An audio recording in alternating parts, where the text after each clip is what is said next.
Hello, everyone, and welcome to another stream of the MakeCode Arcade Advanced segment. I am Daryl at Darzu on the forum. I'm Richard at Richard on the forum and in real life. Oh, I'm Joey at JWonderl on the forum. I'm Shannon at Shakao on the forum. Guys, we have a system. I was looking at the wrong screen. It's hard. Okay, so today we're going to pick up from where we left off yesterday in the stream. And so, Joey, do you want to recap what we did yesterday? Yeah, so we made a big pirate game where you're going around in a big ocean and there's treasure. And to find the treasure, you have to find these little bottles that will eventually show you how to get to the treasure, but we didn't quite get there yet. Also, if you go on the land, you get to be the best little character. Yeah. It's a little pirate, Richard drew. There was one very important extension that we have been using. Yeah. Shannon, do you want to tell us about that extension? Yeah, sure. So if you've coded a game in MakeCode before, you might notice that anytime you reset, the game restarts completely. But there are a lot of different games in real life where if you restart, you save where you were in the game before. So we're using the settings extension to save all of your progress in the game so that when you restart, you pick up exactly where you left off. Awesome. Yeah.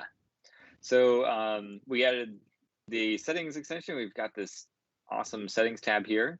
Let me zoom in. And we've been learning about these blocks and how to integrate them with our game, which is kind of, yeah, what Joey and Shannon said. Okay, great. So what should we do next? So actually, before I ask that, let me recap kind of where we are. So if I hit B, we reset all of this the state. And let me go full screen and sort of play a little bit. So we got our pirate ship going around, and now I'm looking for a bottle that's going to have a clue in it. And then once we find the bottle, then we get this handy compass down here, which will eventually point to our treasure, but right now it doesn't point anywhere. And when I walk on land, then I become a pirate. And actually, here's the treasure. I got pretty lucky. Nothing happens when we overlap the treasure location yet. So that's all stuff we have to program. Anything anyone else wanted to add before, let's see, I get started on the compass and treasure? Sounds good. Yeah. All right. So let's see. I think right where we left off, Richard was drawing these awesome compass frames so that we can have different compass visuals for 8 directions on the compass rose.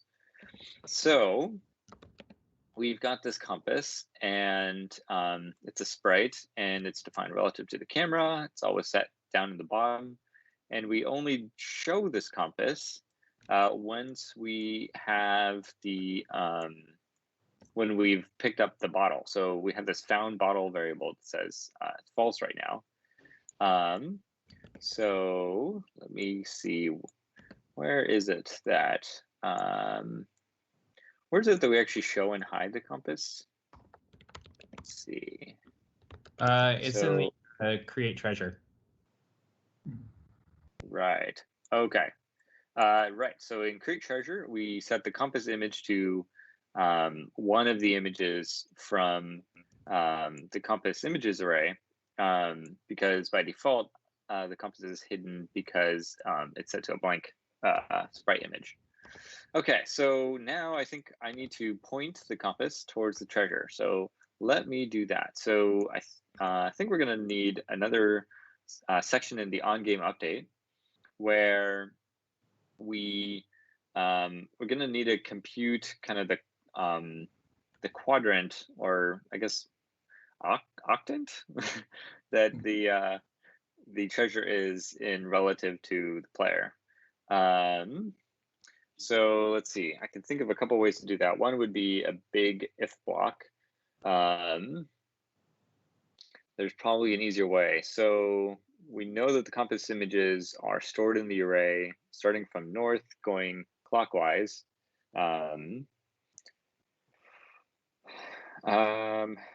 Yeah, let's see. It would be handy if we had some sort of function to like get the angle between two sprites, but we don't have anything like that right now, so we'd have to do that ourselves. Okay, so I'm going to start with something simple. I'm just going to do like kind of north and south, and then I'm going to kind of refine it. Okay, so I want to compare the player's position to the treasure position. So actually, I'm going to wrap all this in another if block that just says if we have found bottle, then we want to run some code, and the code we want to run. So I'm going to say if the y position of let's see, the player y position, copy paste, is less than the y position of the treasure. So this means if the y position is less, that means that the player is above the treasure, which means the player is to the north of the treasure. And so the north image is the first one, and the south image is the 0, 1, 2, 3, 4. It's this one, so index 4 in the list. So so it's start clockwise from north, if that helps. Yes, thank you. That does. So I'm going to set the compass image depending on if we are north or south of the treasure. And actually, it looks like I got that backwards. So the player's y is less than the treasure's y. Your relative positions are right. You just want the compass pointing in the other direction. Right. Thank you, Shannon. So yeah, now we can see this little compass is pointing south, and once I pass the treasure, it starts pointing north. So we're getting there. Now let's see. So I know if the compass is north or south, I can do a similar thing with east and west. Can anyone think of a quicker way I could do this to? I can tell you how we did it in the follow code, if that helps, because I can just give you the angle between. So the algorithm is going to be using atan2, which is one of the blocks. Oh, do we have a block for that? We do. Yeah. Where is it? It's under the drop down for the trig ones. Isn't it? Oh, here we go. All right. And so you just want the target's x minus your x, and the target's y minus your y. Wait, target x minus your x. Target y minus your y, and then you want atan2 of the difference in y and the difference in x. So it's reversed from probably how you have it right away. I always get that backwards when I use atan2. Right. So. And that gives you the angle between them. Right. And this is for the follow logic. So this is going to be when you're aiming towards a thing. So your is the thing aiming towards it. Great. Does someone want to explain what atan2 is? It's the arctangent of the y over the x. Man, I don't remember. It's trigonometry. You just get the angle between 2 points. Weird trig stuff that works. Yeah, so often in game development, we Google for answers and then we see that they work, and we don't ask too many questions. So that's how it works off the top of my head. Like I remember this from trigonometry. It's like I cannot articulate why these magical functions sine, cosine, and tangent do the things they do. So I just want to, for the audience, it's okay if you're, it doesn't always need, you don't always need to know exactly what everything does. if you can have an example that works, working from that is the the way to go. treasure. Yes, the treasure. Thank you. Okay, so I'm computing this angle between variable, which is going to get kind of long. And this should help us figure out the angle between our player and the treasure. So let me say angle between player and treasure. Just make this comment a little more clear. Okay, so let's see. The player, I think we want to flip these. I think it's going to be treasure minus the player, and then treasure minus the player. Okay, so now we have this angle between. And do you remember, so is this going to return, let's see, if we hover over, then we can see. We have that very well documented. I know it's in radians. Okay, it's in radians.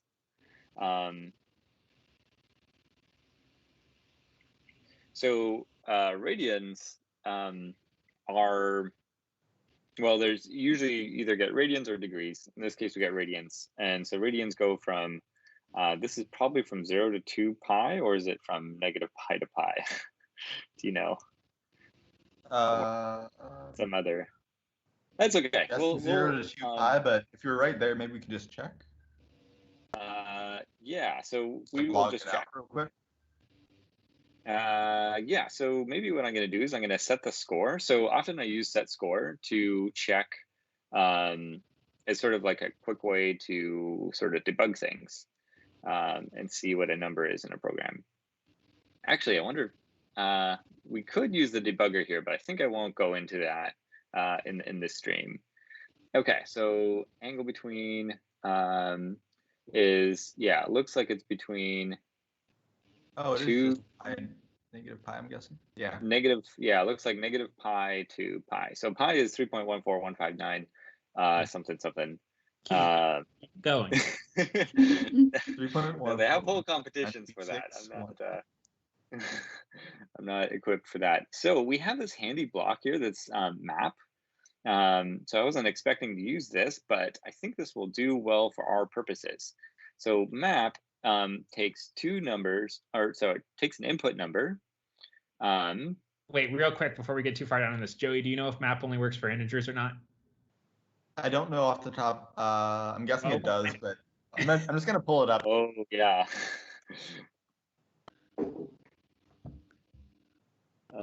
This block was created before we had floating numbers.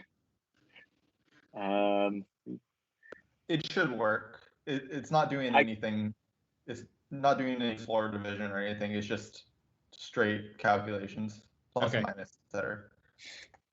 Let's try this and see what we get. So what I've done is I mapped the angle because I know that arctangent returns a number between negative pi and positive pi, and I'm mapping that between an index in my array, and likely I'm going to have to adjust this quite a bit. So it looks like the compass image isn't shifting. So I have one idea for this, which is that this is a little messy, but it seems that the angle between does not handle, or the mapping doesn't handle integers. I think you just need a floor, probably. A floor. Right? Because it's trying to index with the double. It's going and indexing into the array. I see. Non-integer. Good catch. A round or a floor, I don't know. Let's try a floor. So this takes a decimal number or float point number and converts it into an integer number. Oops, I put the floor in the wrong place. Basically, you can think of floor as just chopping off the decimal point. Yeah. That's not entirely true because it does weird stuff with negative numbers, but that's usually what it does. Yeah. Just so the number that is one less, that is below this. The counting number. Yeah. All right. Now look at our compass dial. It's moving as we move. So that's kind of exciting. So I can get rid of the score thing. So it's not moving correctly yet. So I'll have to adjust things. So let me see. So I think you need to add pi over 2. Yeah.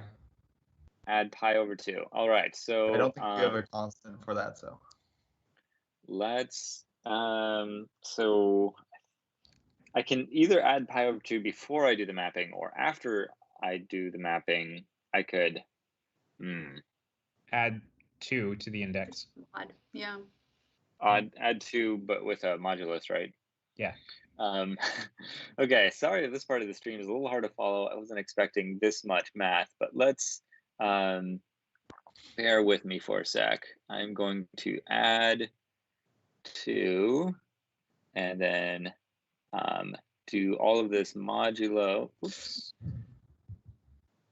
Add 2 modulo is 8. And I'm going to plop that in here.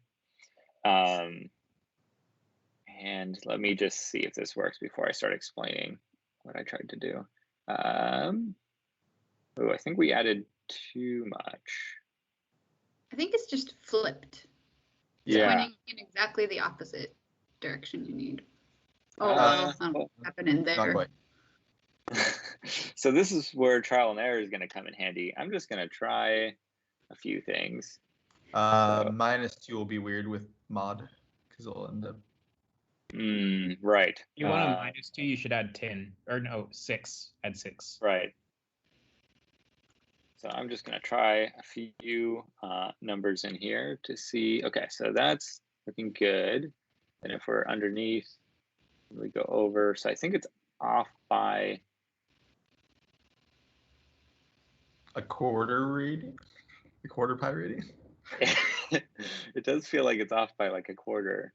Try just adding 1 more or subtracting 1 from. Yeah, so just add 5 or 7. add 5 instead of 6. Yeah. Or add 7 Let's instead of try 6. Sorry. Okay. Other way. 5. 7. Or sorry. Add 7. All right. Let's see. So this looks correct. That was maybe too quick of a transition. That's fine. No, it's right. It's right. Yeah. Yeah. Well, having trouble with right here. You'll have to do maybe a round instead of a floor because the exact left is going to be problematic if we're doing because it'll overshoot.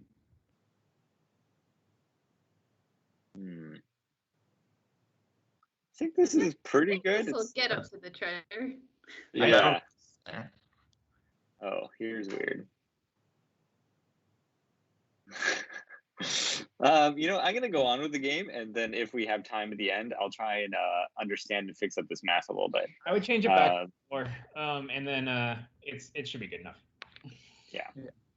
This has been the math time with Arcade, where we all try to remember everything that we learned in trigonometry in high school. Indeed. All right. So just with the zoomed in view, you can see kind of that our compass more or less points towards the treasure. And if it's a little bit faulty, that's kind of fine because this is pirate tech, which is a little old school. The pirates, some magnets in the ground just to throw them off. That's what's happening. Yes. So now if we overlap the treasure, nothing happens. So I think we need to get some treasure. Let's do that. So I'm going to go to the sprites category and drag out another on sprite of kind player overlap other sprite. And so in this case, we want to say that when the player overlaps treasure, we want to do something. Maybe we win the game. Maybe we get a point. What do you guys think? We could start with just winning the game, and then let's play the whole game and kind of see how it goes. You have to press B. Right. B. Oh yeah, to reset the whole thing. Actually, I think I can just call. So after we can say clear save right after game over. So once they exit out of this dialogue, then you hit it. Oh. I don't know if clear save does anything. Didn't we call that from? Oh no, you definitely need to put it above the game over. Okay, I see. Okay, great. So now let's play our game and see how it goes. Oh, but that will also reset the game before the game over. Yeah, so I see. So instead, I'm going to split these two blocks. So I'm going to say clear all settings. So we want to reset all the save state in our game, and then after game over, reset game. Should this work? Game over calls reset. So. Okay, shouldn't need that. Okay, great. Let's try this. Okay, so here's our pirate ship, and as you can see, so when I restart the game, we remember our position. So now I'm looking for a message in a bottle. I found one, and now I have this handy compass. Okay, so believe it or not, I am sailing. It's hard to see that. Just add little waves on the water. Nice, and we found our treasure with the help of our compass, and we win. And when you hit A, you start the game back over. Cool. So we can play the game kind of end to end now.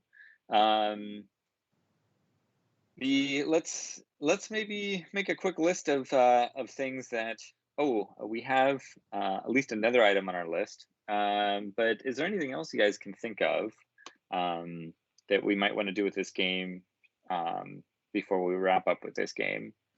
I think one of them is that I would like to use the settings save array because we haven't used that yet. Any other ideas?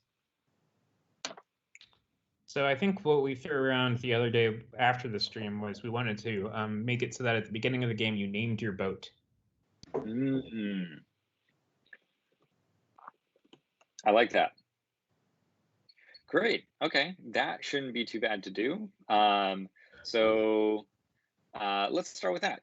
And if we look in the settings extension, you can see that there's read setting as a string. So I think we'll want to use that to save and load our name. So I'm going to make a new variable that's going to be called boat name, and I'm going to set boat name. Actually, I can do this in the load game. In the load game, when we're loading our game, I'm going to set boat name to the value of boat name, which is going to be the name of a setting that we have. And when we're saving game, we want to do the opposite thing. So we always want load game and save game to be symmetrical. So I'm going to set setting boat name equal to string from the variable. Yes, where's boat name? There it is. Okay, so now we're saving and loading the boat name, but that's we haven't been able to set it as a user yet. So in on start, I can do this. I can just say if we let's see, so our boat name is the empty string, then we can set a new boat name. So let me do that. So where is second from the top name? There we go. So if the boat name is empty, then we want to go to the game category, and we have this handy block here called ask for string. And this is going to let us prompt the user to give us a string. So let's do this. So I'm going to say ask for string, and we can set a maximum length. Name your boat, matey. Is that how you spell matey? E-Y? I think that might be a little too long, but oh no, it fits. Never mind. Hey. But there should be an exclamation point at the end. Does it have an E? Does anyone know? It does. Yeah. Okay, good. Sure. All right, so now we can name our boat. So let's name this let's see. So I know that. Oh, can I do shift? Oh, it doesn't look like it. ABC. See the capital letter ABC at the bottom. Okay, I'm gonna do all caps. So in ancient Greece, there was a famous boat called the Argo. And since we're a pirate, we could call this the Argo. Funny joke. We'll start with that. We're not Ben Affleck. Sorry. All right. So now I'm saving, and you can't see our boat name anywhere. So let's add a way to see our boat name. So one thing I can think of is just at the start of the game, we would have the boat just say. We can just whatever. Yeah. And let's have that. So the player is just gonna say, I'm a pirate and my boat is called the and then I'm gonna do this again, and that'll just overwrite it. I can add. Oh, will this not? No, it's not. I see. So I can join two strings using, in the text category, there's a handy join string thing. So I'm going to join this string, put that in here, go here, and then I'm going to say the boat name. And I think we need a couple seconds on this. Okay, let's see how this is. I'm a pirate and my boat is called the Argo. That sort of worked. What do you guys think? Let's make that string much shorter. Oops. Just my boat is called the, maybe? Boat is the. I was just going to say the boat name, Sails Again. Let's do that. Sails Again. All right. Argo, sails again. So now if I reset the game, you can see that we remember our boat name. And if I hit the B button, which I know resets the game because we added this as a handy way to test things, then it says undefined sails again. So let's see. We might want to use the other setting down here for that. So the setting block that has settings. If it has a setting. Yeah, so we have this handy prop block in the settings category called setting with name exists, which is actually kind of exactly what we want. So instead of checking the boat name variable, we can just say if the setting with the name boat name, and then I have to invert this. So if that doesn't exist, so I can use not to do that. If the boat name does not exist, then set the boat name. If boat name. You need to clear the game again. Okay. Name your boat, matey. Okay, so one of you tell me a name this time. Shannon.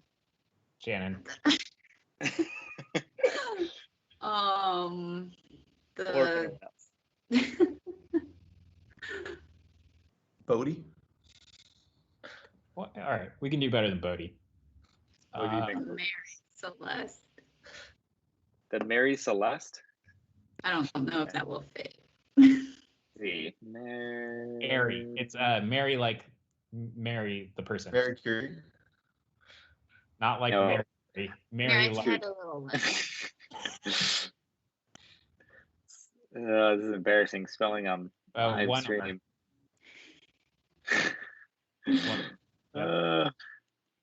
Okay. Mary. Oh yeah, Celeste. Oops. All right, it's a little hard to use this. That'll just fit. E-S. It's my mom's name, so I know how to spell it. T. E at the end. Just like that? Or is there an E at the end? E at the end. Yep, there you go. Wow, just barely fit. Okay. Mary Celeste, sails again. All right. Here's our message in a bottle.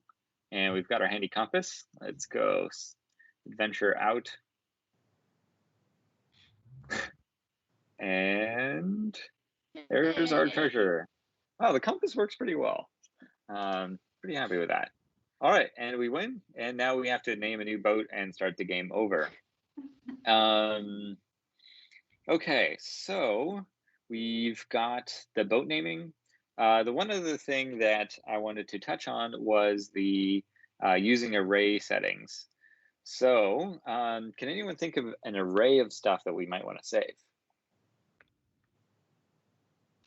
So for spawning enemies, we could store those positions. I guess that's kind of a... Yeah. I mean, Yeah, we yeah, really if we could. wanted to, we could also just store X and Y as 0 and 1 in an array, but that's, no reason to do that, probably. Yeah. Yeah. So here how we've said player X, player Y, player X, or treasure X, treasure Y. We could have done those with an array of the X and the Y. That's what Joey's saying. But I think I won't modify any of this code. But let's do the enemies thing. I think that's pretty good. So what I'm going to do is say at the start of the game, if we don't have an enemies array, then I'm going to create one. So I'm going to say logic not, and so I'm going to name the array enemy enemy X positions. And I'm going to have two arrays, but they're always going to stay in sync. So I'm going to have an array of enemy X positions and an array of enemy Y positions.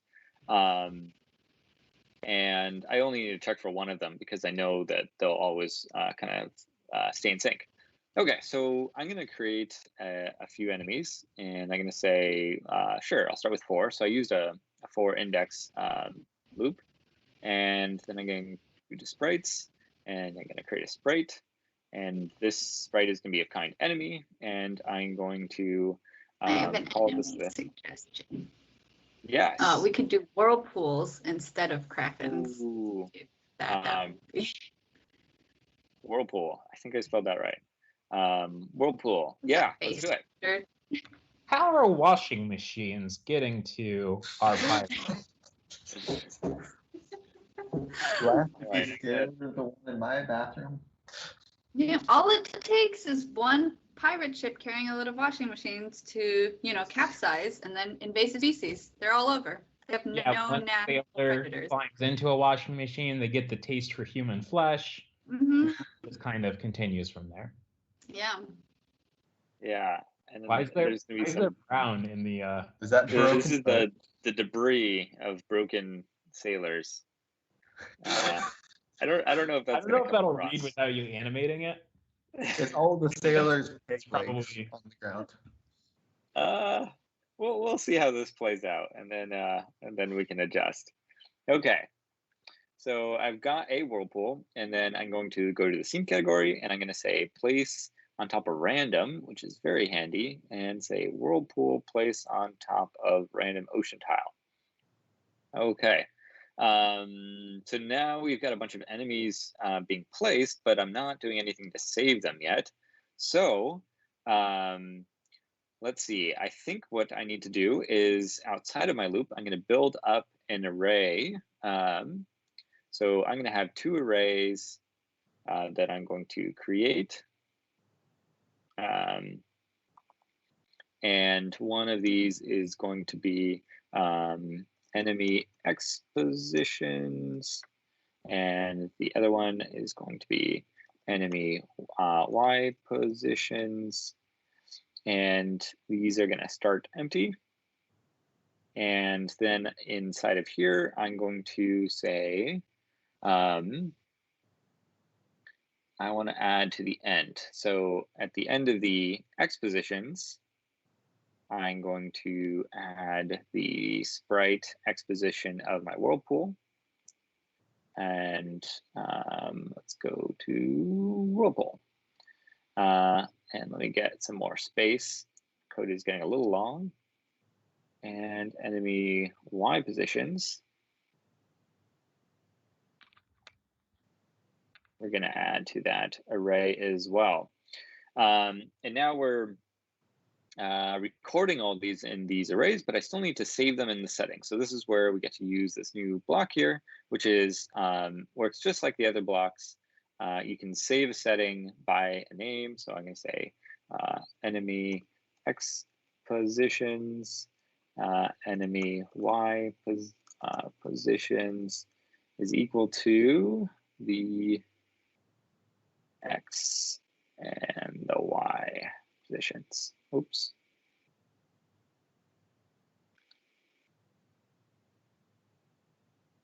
Okay. And then I have some blocks behind here that I don't need. Great. So if these arrays don't exist, we will create them. And in load game and save game, we need to do something with these as well. So, or I guess not in save game because they're not going to move around, but they will get loaded. So I'm going to copy, let's see, how do I want to do this? So I think whole if statement. Just put that whole if statement inside of what is it? Load game. Inside of load game. All right, let's see. Do I need it in both places? I don't think I do. So when loading the game, if the setting's not there, then set the setting. Otherwise, load the settings. Otherwise, load the settings. Exactly. So, okay. So, and then when loading the settings,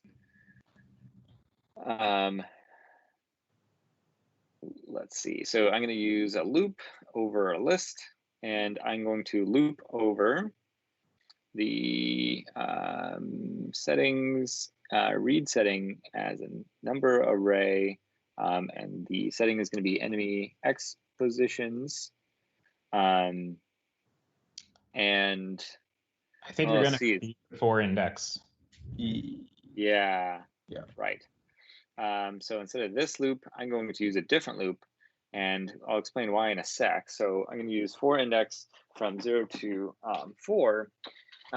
Actually, instead of 0 to 4, what I really want is the length of the enemy positions array. So that many times, and that is that right, or do I need to subtract 1? You need to subtract 1. Yeah. Okay.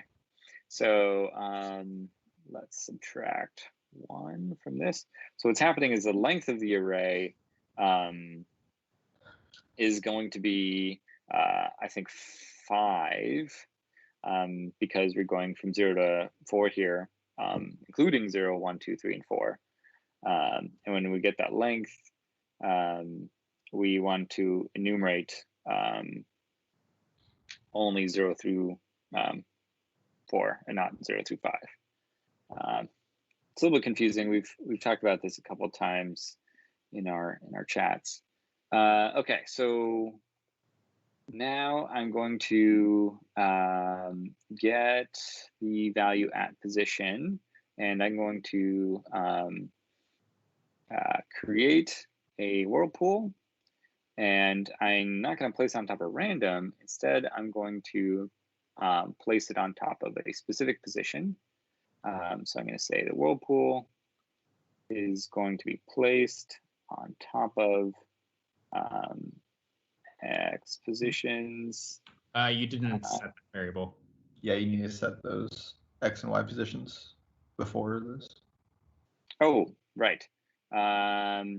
Yes, let's do that. So let's, here, I can just symmetrically to up here, I can set the enemy X positions and the enemy Y positions to these settings.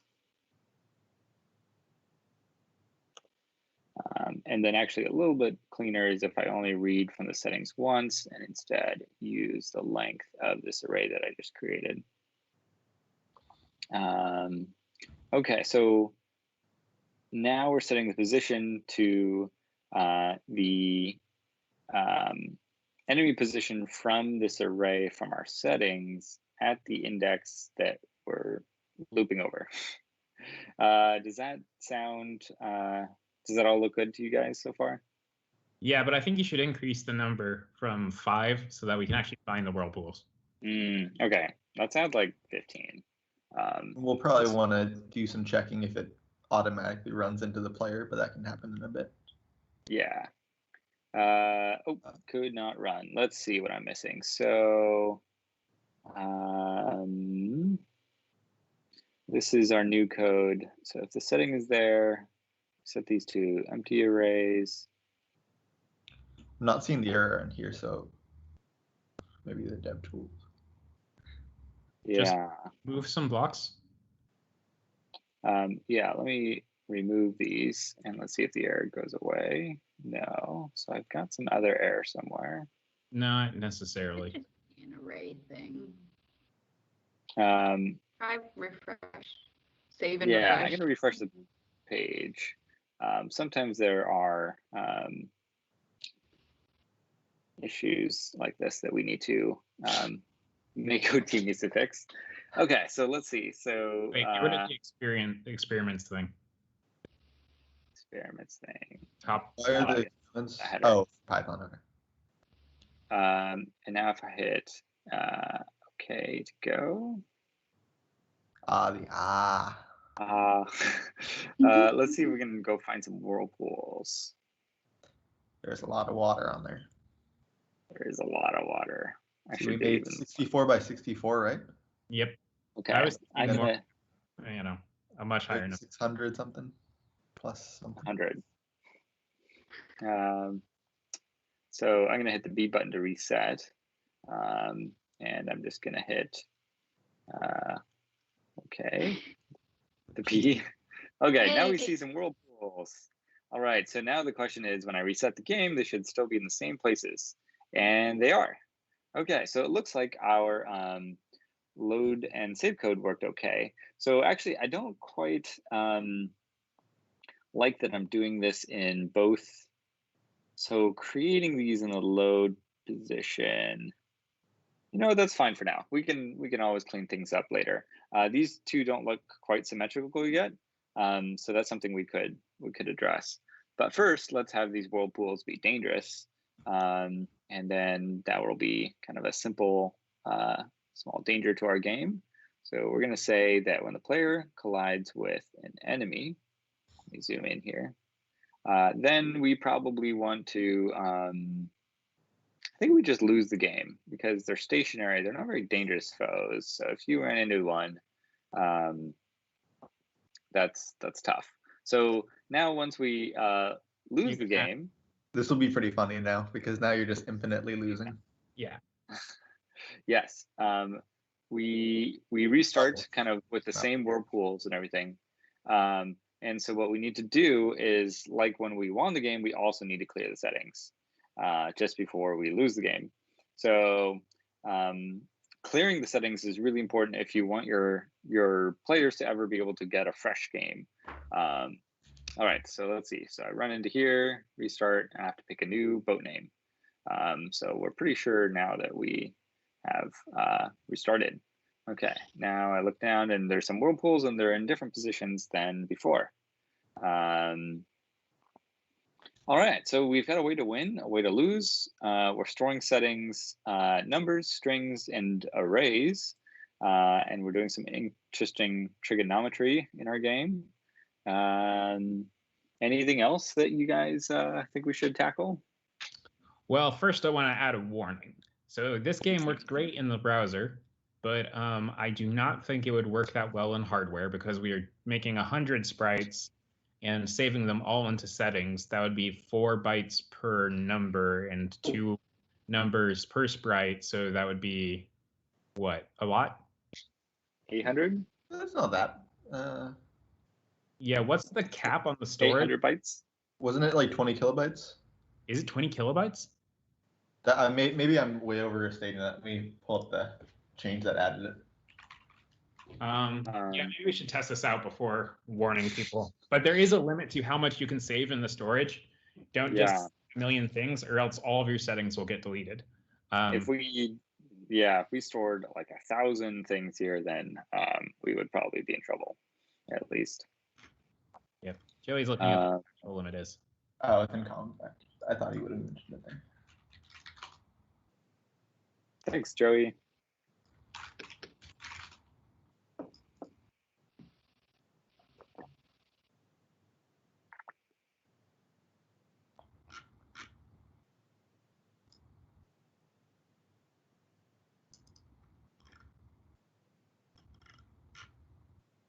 I think our math didn't turn out too bad.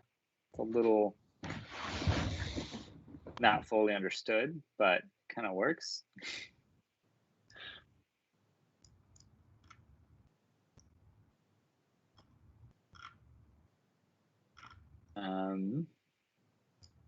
Yeah, I think this game came out pretty well. I don't know if I would say it's fun, but it is a very example of what we set out to do, and I'm still pretty proud of the sprite. So yeah, the pirate is fantastic. I'm less proud of these whirlpools. They don't really look like whirlpools, but yeah, they to do that. Sea bushes.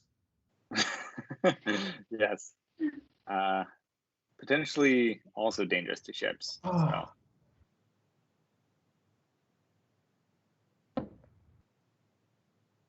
So hopefully now, folks, you can make games that save your settings and load state.